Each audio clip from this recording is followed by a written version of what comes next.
Halo guys, kembali lagi bersama aku Devalin di channel Negeri Dongeng. Di bulan puasa ini aku mau ngebahas dan menceritakan sebuah film horor dari Irlandia berjudul Vewaka. Film ini mengisahkan sebuah perkampungan yang seluruh penduduknya berisi pengikut sekte iblis yang sangat mengerikan. Oke lah, daripada buat kalian penasaran, langsung saja kita ke videonya. Let's go!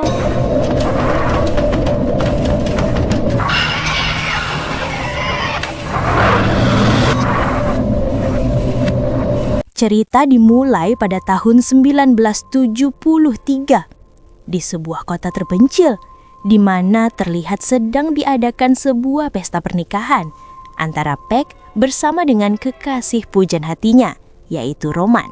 Di tengah acara berlangsung di mana semua orang sedang menikmati pesta malam itu, Peg merasa aneh dan tak nyaman ketika datang sekelompok orang-orang dengan berkostum aneh. Peg sempat bertanya kepada Roman, siapa mereka? Namun Roman sendiri tidak mengetahui dan tidak mempermasalahkan dengan kedatangan mereka. Karena dia pikir mungkin itu warga setempat yang sekedar hanya ingin meramaikan pesta malam itu. Tak tahan dengan suasana pesta yang membuat Peg merasa mual dan pusing, dia pun pergi ke belakang hanya untuk sekedar mencari angin segar. Tapi di sana dia mendapati sesuatu yang aneh, di mana terlihat ada seekor kambing yang tubuhnya sudah dihiasi oleh bunga-bunga. Beberapa saat kemudian, di dalam pesta, Roman mulai resah karena Peg yang tak kunjung kembali. Dia pun mencoba untuk mencarinya. Namun pada saat itu, Roman hanya menemukan cincin pernikahannya yang sudah terjatuh di tanah. Beberapa waktu berlalu, kita diperlihatkan kepada seorang wanita gila yang berada di sebuah rumah. Dan tragedi mengerikan pun terjadi, di mana terlihat wanita itu dengan masih tak sadar diri mengakhiri nyawanya dengan menggantung di sebuah tali.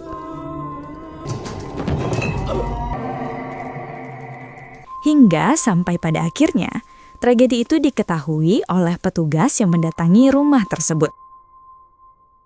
Lalu cerita beralih ke beberapa tahun kemudian. Di sini kita diperkenalkan kepada dua orang wanita, yaitu Sue dan Mila. Pada hari itu, mereka berdua baru saja mendapati sebuah rumah yang baru mereka tempati. Sebuah rumah bekas di mana tragedi wanita gila itu meninggal di sana. Diketahui juga kalau ternyata wanita tersebut mempunyai anak, yaitu Sue. Dan sekarang rumah ini ditempati oleh mereka berdua. Tak bisa dipungkiri, masih ada bayang-bayang gelap yang dulu pernah terjadi di rumah ini. Suatu hari, Sue mendapati tugas dari tempat dia bekerja. Sue adalah seorang perawat di sebuah yayasan primary care. Tugas itu memaksanya untuk berpindah keluar kota dan meninggalkan Mila di rumah sendirian. Awalnya Mila enggan untuk ditinggalkan sendirian. Apalagi kondisinya pada saat itu dia sedang hamil tua. Tapi karena tugas yang tidak bisa ditinggalkan, terpaksa mau tidak mau Sue tetap harus pergi. Dan berangkatlah Sue ke sebuah rumah daerah terpencil yang tampak sepi itu, di mana dia memang ditugaskan di sana. Ketika dia menanyakan kepada warga di sekitar alamat rumah yang akan dia tuju, anehnya warga di sana seolah tidak mengizinkan dia untuk mendatangi rumah tersebut. Bahkan salah satu dari mereka menyarankan agar Sue kembali pulang saja. Sue yang tidak curiga tetap memaksa meminta mereka menunjukkan di mana rumah tersebut. Sebuah pemukiman warga, namun serasa berada dalam kota mati. Sue jarang sekali mendapati orang di sana, dan sekalinya ada orang yang dia temui, orang tersebut bersikap aneh. Tak hanya orang-orangnya saja, bahkan di sana dia juga mendapatkan berbagai simbol-simbol aneh dan beberapa sesajen yang sepertinya sengaja dipasangkan di sebuah pepohonan. Singkat cerita, sampailah Sue di sebuah rumah tua, tempat yang menjadi tujuannya. Rumah itu adalah rumah milik kediaman Peg, seorang lansia yang akan dirawat oleh Sue. Sayangnya, kedatangannya disambut kurang baik oleh Peg. Peg sangat berhati-hati dalam mengizinkan orang asing untuk masuk ke dalam rumahnya, sampai dia benar-benar yakin kalau Sue adalah orang yang memang ditugaskan untuk menjaganya. Walaupun dengan sedikit paksaan dan sedikit maksa masuk, tapi akhirnya Peg pun percaya kepada Sue. Su sangat prihatin dengan keadaan Paik sekarang. Di tengah kondisi Paik yang mengkhawatirkan, dia juga ternyata hanya hidup sebatang kara di rumah ini dan mengurus segala sesuatunya sendirian. Bukan tanpa alasan, Paik hidup sendiri. Karena dulu pernah ada suatu peristiwa yang membuatnya trauma dan tidak percaya lagi kepada orang lain. Walaupun kini Paik menerima keberadaan Su di sana, tapi Paik masih membatasi diri untuk berinteraksi langsung dengan Su. Bahkan dia sendiri mengatakan tidak mau dimanjakan oleh Su. Pada malam harinya, Su yang mendapati telepon dari seorang dinas sosial yang meminta data diri tentang kelayakan Su dalam merawat Paik. When is the site visit? You'll be notified. Thank you. Su bersedia dan mereka pun janjian akan menemui Su di rumah itu. Namun lagi-lagi Paik yang mendengar percakapan telepon Su dengan nada penuh curiga. Apakah Su yakin kalau yang menelpon itu adalah orang dari dinas sosial? Untuk kesekian kalinya, Su tidak terlalu mengkhawatirkan apa yang ditakutkan oleh Paik. Carol, Caroline, Queeveen. Malam pertama Su yang menginap, ia mulai mengalami hal aneh. Dia mendengar seperti ada suara-suara orang yang sedang membacakan doa-doa. Padahal jelas di rumah mereka hanya tinggal berdoa saja.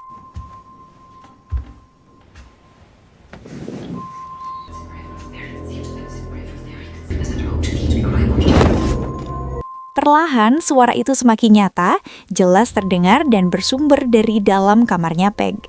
Namun, saat Su masuk, pada kenyataannya di sana hanya ada Paik yang sedang tertidur lelap. Tak lama kemudian, Su dikejutkan ketika tiba-tiba Paik mengigau. Tapi dengan wajahnya penuh ketakutan. Dia sempat berkata kepada Su kalau mereka sedang diawasi dan mereka ada di bawah rumah ini. Su tak mengerti apa yang diucapkan Paik saat itu. Dan yang menjadi pertanyaan Su, siapa yang disebut mereka ini? Di pagi harinya, Paik selalu rutin memeriksa jimat-jimat yang sengaja ia pasang di setiap sudut jendela. Paik percaya bahwa jimat tersebut mampu menghalau mara bahaya yang mungkin mengincarnya. Paik tidak peduli Su percaya atau tidak, tapi yang jelas, jimat itulah yang selama ini menjadi pelindung bagi Paik selama dia tinggal di rumah ini. Di waktu senggang, Su selalu menyempatkan diri menghubungi Mila di rumah hanya untuk memastikan Mila baik-baik saja. Everything's there? Good? Sure, you have to at least look. Saat itu, Mila yang sedang membereskan rumah tak sengaja menemukan berkas-berkas peninggalan ibunya Su terdahulu. Mila berkata agar Su melihatnya, karena Mila rasa ini sangat penting. Namun, Su sudah tidak mau lagi mengingat tentang masa lalunya. Dia malah meminta Mila untuk membuangnya saja. Pada malam berikutnya, Su mulai mengalami mimpi aneh yang tidak biasa. Dalam mimpi itu, Su berada di depan sebuah rumah. Rumah yang sebelumnya pernah ia lihat waktu tadi siang. Di dalam rumah itu, Su melihat banyak orang dengan menggunakan topeng. Su terus masuk lebih dalam. Dan di sana, dia melihat sosok mendiang ibunya berada di dalam peti mati. Rasa haru mulai ia rasakan hingga tak terasa air mata pun jatuh di pipinya. Namun, saat ia memegang tangan ibunya, tiba-tiba ibunya hidup kembali dan menarik tangannya. Dari arah belakang, dia juga melihat ada Mila di sana, sedang menangis.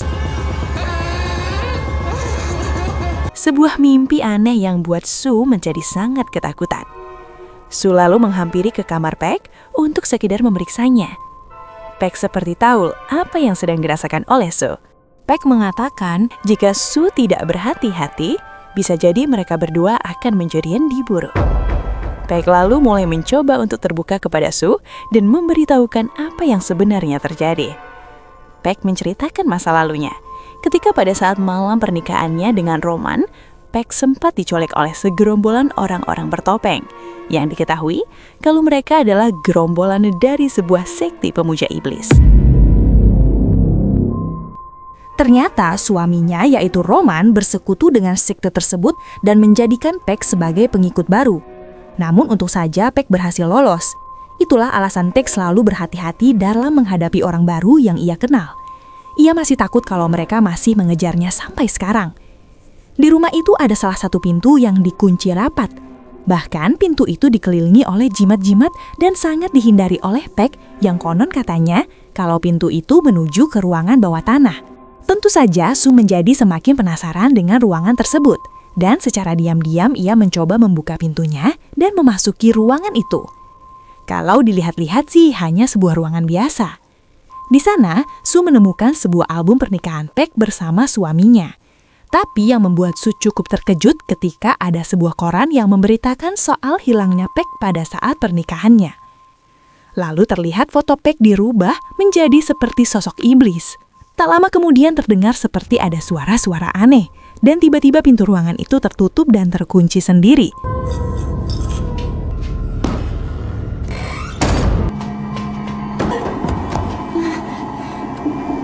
Beberapa saat kemudian terlihat ada sosok perempuan dengan wajah tertutupi karung di dalam ruangan itu. Sue tak bisa lagi menahan rasa takutnya, apalagi ketika sosok perempuan itu mendekat ke arahnya. Tapi untung saja pintu itu akhirnya bisa terbuka kembali dan sosok wanita itu pun langsung menghilang. Lalu datanglah petugas dinas sosial yang sempat janji bertemu dengan Sue pada hari itu. Namun, kedatangannya justru disambut lemparan botol oleh Paik. Paik mempunyai naluri kuat kalau itu bukan orang dari dinas sosial, melainkan salah satu orang dari kelompok sekte yang selama ini mengincar dirinya. Dia bersikeras meminta kepada Sue untuk tidak mengizinkan masuk orang tersebut. Namun, Sue yang belum tahu dan tidak menghiraukan kekhawatiran Paik malah membawanya masuk. Tanpa rasa curiga, Sue mengajak orang itu untuk menemui Paik di kamarnya. Sue tanpa sadar kalau apa yang dikhawatirkan oleh Paik pun memang benar adanya.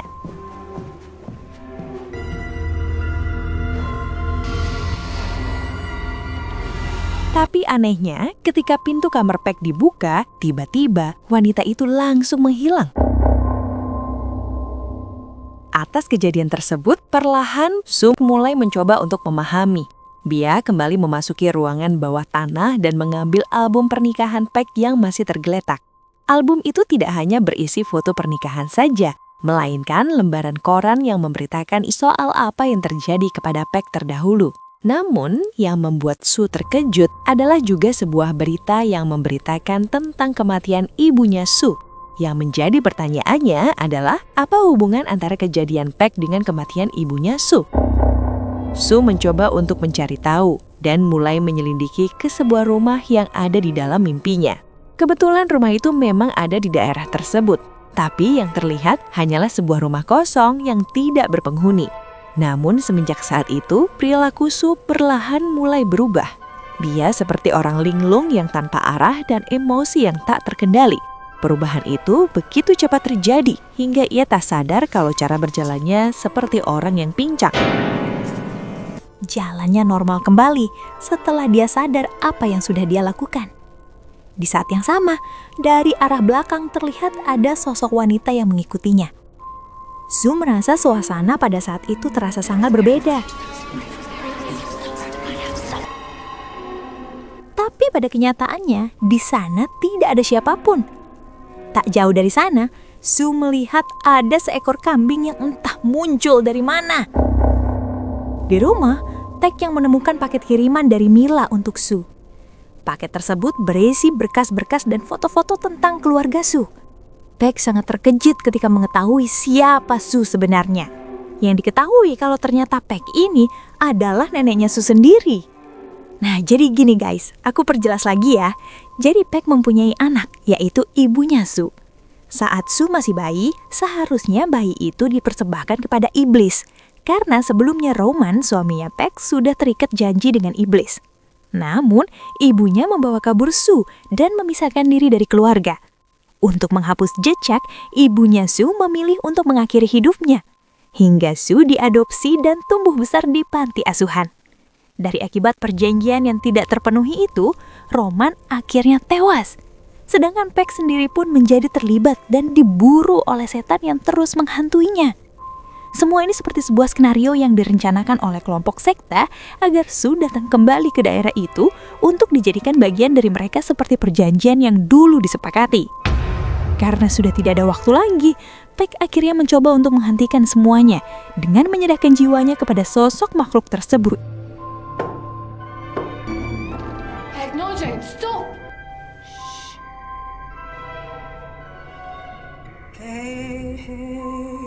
Tak lama kemudian, sosok itu pun muncul menyerupai wajah Roman, suami dari Paik.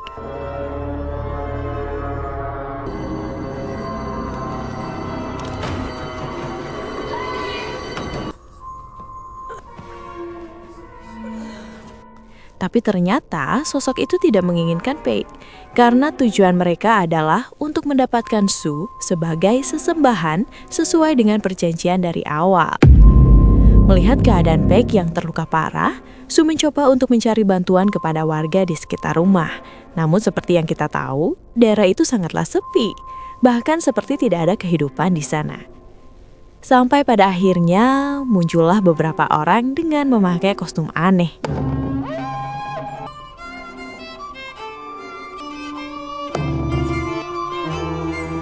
Mereka adalah para anggota sekte penyembah iblis yang disebut Iblis Naside. Sue kembali ke rumah, mengunci diri bersama dengan Paik di sebuah ruangan.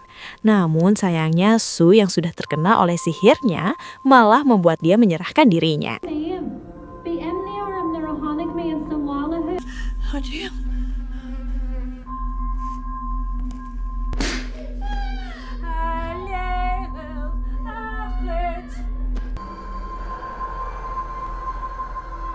Melihat Sue yang sudah tidak terkendali, tiba-tiba Paik malah menikam dirinya sendiri, hingga ia pun tewas pada saat itu juga.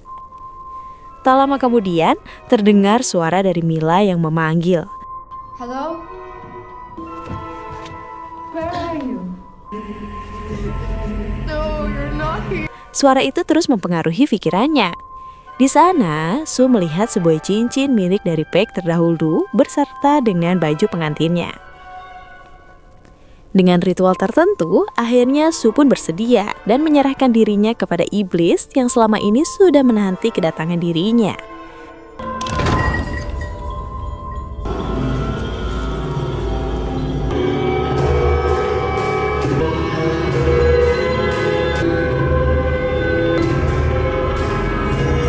Sue pun dibaptis menjadi bagian dari iblis. Dan di sini akhirnya film pun selesai. Film ini menyoroti bahwa duka dan trauma yang dipendam direpresentasikan oleh karakter Sue yang berduka tidak akan hilang, melainkan dapat menjadi hantu yang merusak jika tidak dihadapi. Baiklah, aku Devalin pamit undur diri dan jangan lupa nantikan video berikutnya dari Negeri Dongeng.